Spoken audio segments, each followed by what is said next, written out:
mantan. Wanna we man you want it, wanna we a girl. Wanna we man you want it, wanna we a girl. Wanna we man you want it, wanna we a girl.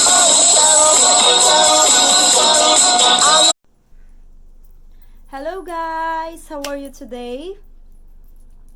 And if you're new, welcome to my channel. Please subscribe and hit the red button. My blog for today is about what's inside my bag or purse. Here is my purse, a little bit heavy. We call this bag in Philippines, and here in America they call it a purse. So we're gonna find out what's inside. So guys, ito na yung laman ng aking bag. So this is what inside in my bag or purse. First, start tayo dito sa aking wallet, my card, and then my identification, my wedding picture, and just small amount of money. I guess just $20 maybe. Yeah, that's it. And here we're gonna put it back up. And then my key there, and my checkbook, and the stamp, ball pens. So this is what I need every time we pay bills. And my sunglass there, sunblock, my toothbrush and toothpaste. This is for sensitive skin. You can buy this brand in Walmart. There. Comb. I love pinks. Pinks talaga. I love pink, so I choose pink color. This is my Kikai kit here inside. What's inside is eyeshadow, eyebrows. We're gonna put here in the middle. And then baby powder, wipes, and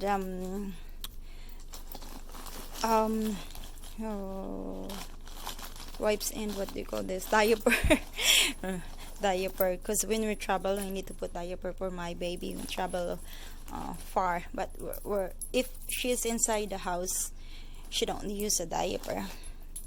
And my perfume here in this side, my lip shiner, mint,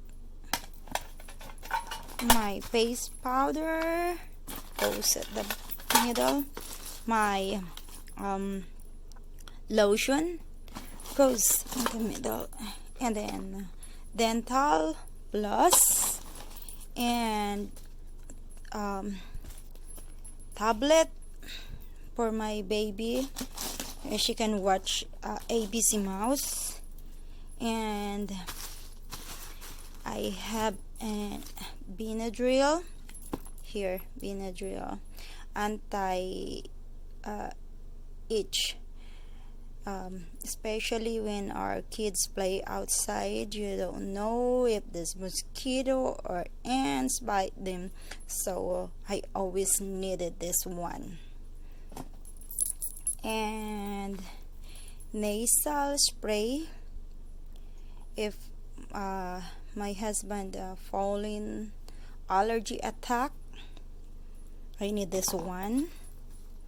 And I have antacid for heartburn, acid, and digestion.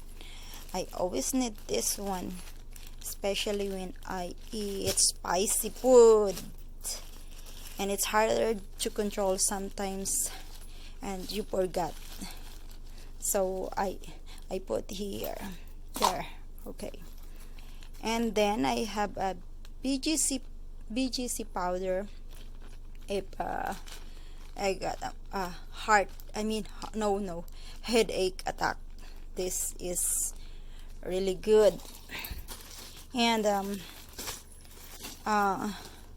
animal cookie for baby or toddler, and baby carrots snack. So that's it, guys. Just basic stuff inside my purse or bag.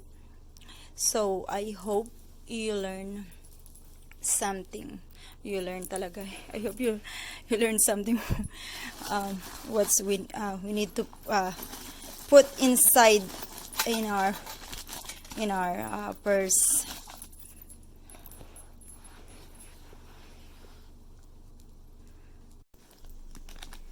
Thank you guys for watching, and I hope you enjoy my video.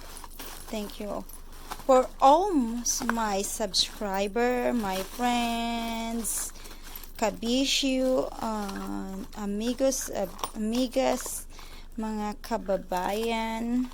Thank you so much for supporting me, and God bless you all. Mwah! See you next time. Bye.